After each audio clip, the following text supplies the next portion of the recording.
On this episode, I'm going to be making modular ramparts, and I really enjoyed this build. It was super easy, super fast, and I could really get into the flow. There wasn't a whole lot of issues, and that's because I had the right tools and the right materials for the job, and I'm going to show you exactly how I did it.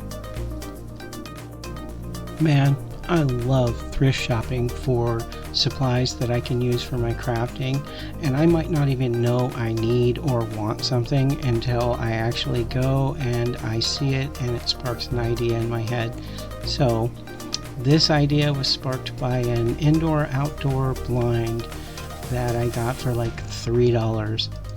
When I first started this project, I was going to make some catwalks and bridges just for scattered terrain, but it quickly morphed into way much more than that. I made the rampart walls 5 inches tall, and then I made the side connecting pieces 7 inches. I made the side connector pieces out of some metal tubes that I harvested off an old trundle bed, and if you stick around to the end, you'll find out exactly why. And they were super easy to cut with this handy dandy pipe cutter. And once I had those cut, I just hot glued those pieces together.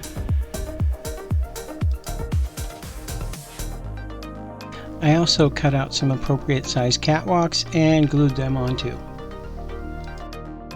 And then I added a couple of support pieces just so it would be a little bit sturdier for holding in the minis later on. Lastly, I glued on the end pieces and they were ready to go.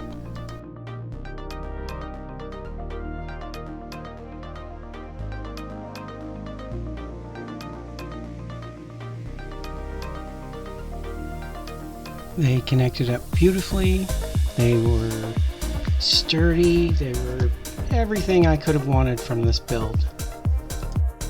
And now that I've got my first couple of test pieces done and found out how they connected and everything, it was time to get into production mode and pop out about 6 more of these bad boys.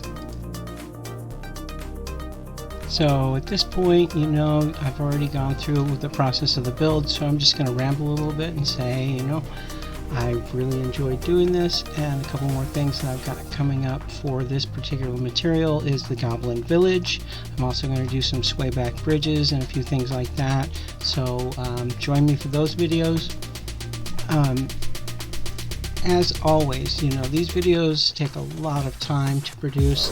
If you enjoy what I'm doing, please give me some support, show me some love, smash that like button.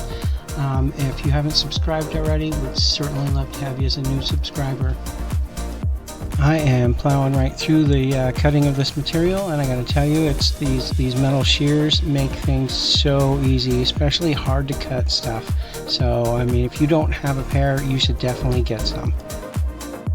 I would say between the metal cutting shears and the pipe cutter, I've probably saved hours just on this build alone, just by having the right tools that do the job very well. So that's about it for this build. I'm just going to wrap up with the catwalks. We're going to do a few supports, and then I'm going to go ahead and just let you head on out with a few beauty shots. So tell me what you think in the comments below. Do you like the build? Is it something you would build for yourself? It's been nice having you. We'll see you next time.